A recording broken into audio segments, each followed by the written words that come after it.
IVM. It's story time. விவசாயம் செய்யலாமா இல்ல வியாபாரம் செய்யலாமான்னு ஒருத்தர் எப்படி முடிவு செஞ்சாருன்னு இந்த கதையில பார்க்கலாம். இது வரைக்கும் நம்ம சேனலுக்கு சப்ஸ்கிரைப் பண்ணலைன்னா உடனே சப்ஸ்கிரைப் பண்ணி பக்கத்தில் இருக்கிற பெல் பட்டனை கிளிக் பண்ணுங்க. இந்த கதைகளை இப்போ நீங்க ஸ்டோரி டைம் தமிழ் யூடியூப் சேனல்லையும் ஐவிஎம் பாட்காஸ்ட் ஆப்லையும் மற்ற ஆடியோ தளங்களிலும் கேட்கலாம். ஸ்டோரி டைம் தமிழ் சேனலுக்காக உங்களுடன் ரவிசங்கர் பாலச்சந்திரன். கதையை கேட்கலாம் வாங்க. வேங்கை வாசல்ங்கிற ஊர்ல பரமசிவம்னு ஒருத்தர் இருந்தாரு. அவர் சின்ன வயசுல குருகுலத்துல சேர்ந்து பல வகையான வியாபாரம் செய்யறத பத்தியும் விவசாயம் செய்யறத பத்தியும் நல்லா கத்துக்கிட்டு இருந்தாரு. ஆனாலும் பரமசிவத்தோட அப்பா அவருக்கு ஏராளமான விவசாய நிலங்களை விட்டுட்டு போனதுனால அவர் வியாபாரம் செய்யாம விவசாயமே செஞ்சுக்கிட்டு இருந்தாரு. பரமசிவத்துக்கு குருகுலத்துல பாடமெல்லாம் சொல்லி கொடுத்த குரு ஒரு நாள் வேங்கை வாசலுக்கு வந்து பரமசிவத்தை சந்திச்சாரு. தான் சொல்லி கொடுத்த முறைப்படியே இப்ப பரமசிவன் நல்லபடியா விவசாயம் செஞ்சு ஒரு நல்ல விவசாயின்னு பேர் வாங்கியிருந்தது குருவுக்கு ரொம்ப சந்தோஷமா இருந்துச்சு. ஆனா பரமசிவம் அவர்கிட்ட, நான் உங்ககிட்ட பல வகையான வியாபாரங்களை எப்படி செய்யறதுன்னு ரொம்ப நல்லா கத்துக்கிட்டேன். இப்ப விவசாயம் மட்டுமே செய்யறதுனால நான் கத்துக்கிட்டதெல்லாம் வீணா போகுதோ அப்படின்னு எனக்கு தோண ஆரம்பிச்சிருச்சு. அதனால நான் செய்யற இந்த விவசாயமும் எனக்கு பிடிக்காம போயிடுச்சு அப்படின்னு சொன்னாரு. உடனே குரு சொன்னாரு, வியாபாரம் செய்யறதுக்கு நல்ல ஞாபக சக்தி அவசியம். அது இருந்தாதான் யாருகிட்டேந்து எவ்வளவு வரணும், யாருக்கு எவ்வளவு கொடுக்கணும் எல்லாமே நல்லா தெரியும். உனக்கு ஞாபக மறதி அதிகங்கிறதுனால உன்னால நல்லா வியாபாரம் செய்ய முடியாது. உனக்கு சரியான தொழில் விவசாயம்தான். அதனால நீ விவசாயத்தையே நல்லபடியா செய் அப்படின்னு சொன்னாரு. பரமசிவம் உடனே, எனக்கு ஞாபக மறதி அதிகம்னா நீங்க கத்து கொடுத்ததெல்லாம் இன்னும் எனக்கு நல்லா ஞாபகம் இருக்கே, அது எப்படி அப்படின்னு கேட்டாரு.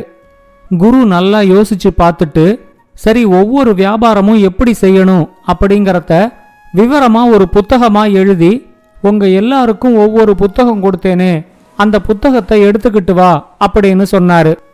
பரமசிவம் உடனே அவர்கிட்ட, அந்த புத்தகத்தை நான் என்னோட நண்பன் கண்ணன் கிட்ட கொடுத்திருக்கேன், அவன் அதை படிச்சுட்டு திரும்ப தர்றதா சொல்லி இருக்கான் அப்படின்னு சொன்னாரு.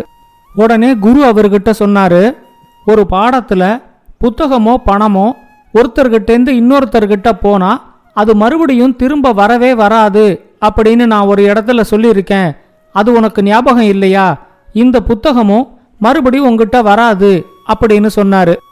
உடனே பரமசிவம் விடாம, இன்னொரு பாடத்துல கொடுத்ததை எப்படி திரும்ப வாங்கணும் அப்படின்னு வேற நீங்க நல்லா சொல்லி கொடுத்திருக்கீங்க, அதுவும் எனக்கு நல்லா ஞாபகம் இருக்கு, என்னால இந்த புத்தகத்தை திரும்ப வாங்கிட முடியும் அப்படின்னு சொன்னாரு. உடனே குரு அவர்கிட்ட, அந்த பாடமும் உனக்கு ஞாபகம் இருந்தா அது நல்லதுதான். நான் இன்னும் 4 நாள்ல 2-3 ஊர்களுக்கு போயிட்டு திரும்ப இந்த ஊர் வழியாதான் வருவேன்.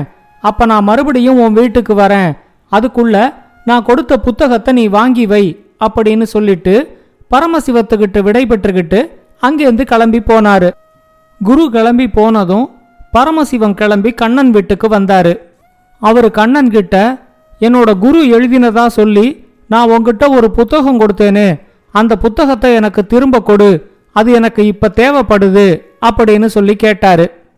உடனே கண்ணன் சொன்னாரு, நீ என்கிட்ட எந்த புத்தகமும் கொடுத்த மாதிரி எனக்கு ஞாபகம் இல்லையே, ஆனா நீ உறுதியா என்கிட்ட புத்தகம் கொடுத்ததா சொல்ற. நீ அப்படி கொடுத்திருந்தா அது இங்கதான் எங்கேயாவது இருக்கும். நான் இன்னைக்கு தேடி பார்க்கறேன், நீ நாளைக்கு வந்து என்ன பாரு அப்படின்னு சொன்னாரு. அடுத்த நாள் பரமசிவம் கண்ணன் வீட்டுக்கு போனப்போ அவர், நீ என்கிட்ட எந்த புத்தகமும் கொடுக்கல, நான் என் வீடு முழுக்க தேடி பார்த்துட்டேன், எங்கேயும் நீ சொல்ற மாதிரி ஒரு புத்தகமும் இல்ல அப்படின்னு சொன்னாரு. உடனே பரமசிவம் கண்ணனோட மனைவி காதுல விழற மாதிரி, நான் உங்ககிட்ட தான் அந்த புத்தகத்தை கொடுத்தேன், எனக்கு நல்லா ஞாபகம் இருக்கு, அந்த புத்தகத்துல ஒரு புதையலை பத்தின ரகசியம் இருக்கு, அதனாலதான் எனக்கு உடனே அது தேவைப்படுது அப்படின்னு சொன்னாரு. பரமசிவம் கிளம்பி போனதும் கண்ணனோட மனைவி கண்ணன் கிட்ட சொன்னாங்க, எங்க அவரு அந்த புத்தகத்துல ஏதோ புதையலை பத்தின ரகசியம் இருக்குன்னு சொன்னது என் காதுல விழுந்துச்சு. அந்த புத்தகத்தை எப்படியாவது தேடி கண்டுபிடிச்சு அந்த புதையலை பத்தின ரகசியத்தை படிச்சு தெரிஞ்சுக்கிட்டதுக்கு அப்புறமா புத்தகத்தை பரமசிவத்துக்கிட்ட கொடுக்கலாம் அப்படின்னு சொல்லி அவங்க 2 பேருமா சேர்ந்து அந்த வீடு முழுக்க சல்லடை போட்டு சலிச்சு தேடி பார்த்தாங்க. ஆனா எங்கேயுமே அந்த புத்தகம் இல்ல. கண்ணன் வீட்டிலேருந்து பரமசிவன் கிளம்பி போறப்போ கண்ணன் வீட்டு வேலைக்காரம்மா கிட்ட ஏதோ சொல்லி அவங்களுக்கு கொஞ்சம் பணமும் கொடுத்துட்டு போனாரு. அந்த வேலைக்கார அம்மா கண்ணனோட மனைவி கிட்ட சொன்னாங்க, நீங்களும் ஐயாவும் ஏதோ புத்தகத்தை தேடிக்கிட்டு இருக்கீங்கன்னு நினைக்கிறேன். கொஞ்ச நாள் முன்னாடி ஒரு புத்தகத்தை பூஜையில வைக்கணும் அப்படின்னு சொல்லி ஐயா ஒரு புத்தகத்தை தாயத்தெல்லாம் கட்டுற மந்திரவாதி மங்களம் கிட்ட கொடுத்திருந்தாரு. நீங்க தேடிக்கிட்டு இருக்கிற புத்தகம் அதுவான்னு எனக்கு தெரியல. ஆனா மங்களத்துக்கிட்ட எந்த பொருள் போனாலும் அது திரும்ப வராதுங்கிறது உங்களுக்கே தெரியும். ஒருவேளை இந்த புத்தகத்தை அவங்க கிட்டேந்து நீங்க வாங்கி பரமசிவத்துக்கிட்ட கொடுத்தா அந்த புதையல்ல பாதியாவது உங்களுக்கு கிடைக்கும் அப்படின்னு சொன்னாங்க. அவங்க சொல்லிட்டு போனதும் கண்ணனோட மனைவி அவர்கிட்ட புத்தகத்தை பூஜையில வைக்க சொல்லி நீங்க மங்களத்துக்கிட்ட கொடுத்துருக்கீங்களாமே, எனக்கு தெரியாம இப்படி ஒரு வேலையா அப்படின்னு கோபமா கேட்டாங்க. எனக்கு ஒன்றும் தெரியாது, நான் எந்த புத்தகத்தையும் பூஜையில வைக்க சொல்லி யாருகிட்டையும் கொடுக்கல அப்படின்னு கண்ணன் எவ்வளவோ சொல்லியும் அவரோட மனைவி சமாதானம் அடையவே இல்லை. கண்ணன் நேர பரமசிவத்தோட வீட்டுக்கு வந்து, உன்னோட புத்தக பிரச்சனை இப்ப என்னோட குடும்ப பிரச்சனையா மாறிடுச்சு, நீயே எப்படியாவது இதை தீர்த்து வை அப்படின்னு சொல்லி கேட்டுக்கிட்டாரு. ஆனா பரமசிவன் ரொம்ப அலட்சியமா, உன் குடும்ப பிரச்சனைய பத்தி எனக்கு என்ன கவலை, எனக்கு என்னோட புத்தகம் வரணும் அவ்வளவுதான். இன்னைக்கு சாயங்காலத்துக்குள்ள எனக்கு புத்தகம் வரலன்னா நாளைக்கு நான் உங்க வீட்டுக்கு 4-5 பேரை அனுப்புவேன். உங்ககிட்ட எப்படி விசாரிச்சு புத்தகத்தை திரும்ப வாங்கணுங்கிறது அவங்களுக்கு தெரியும் அப்படின்னு சொன்னாரு. பரமசிவம் புத்தகத்துக்காக தன்னோட வீட்டுக்கு 4-5 ரவுடிகளை அனுப்ப போறாரு அப்படின்னு தெரிஞ்சு கண்ணன் ரொம்பவே பயந்து போயிட்டாரு. இந்த பிரச்சனை கொஞ்சம் சூடு ஆறுற வரைக்கும் இந்த ஊர்ல இருக்கிறது அவ்வளவா நல்லதில்ல அப்படின்னு முடிவு பண்ணி அன்னிக்கு ராத்திரியே அவரு தன்னோட மனைவியை கூட்டிக்கிட்டு வீட்டை இழுத்து பூட்டிக்கிட்டு பக்கத்துல இருக்கிற தன்னோட அண்ணனோட ஊருக்கு போயிட்டாரு. அடுத்த நாள் காலையில கண்ணனோட வீட்டுக்கு பரமசிவம் போய் பார்த்தப்போ அவரோட வீடு பூட்டி கிடந்துச்சு. பரமசிவத்துக்கு இப்ப நிஜமாவே கொஞ்சம் கவலை வந்துருச்சு.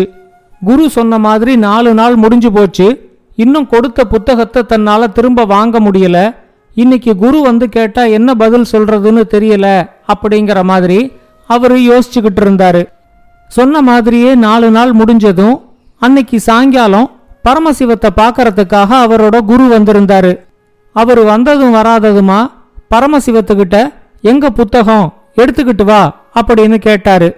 பரமசிவன் ரொம்ப தயக்கத்தோட, நான் அந்த புத்தகத்தை என்னோட நண்பன் கண்ணன் கிட்ட தான் கொடுத்தேன், எனக்கு நல்லா ஞாபகம் இருக்கு, ஆனா எவ்வளவு முயற்சி செஞ்சும் என்னால அந்த புத்தகத்தை திரும்ப வாங்க முடியல அப்படின்னு சொன்னாரு.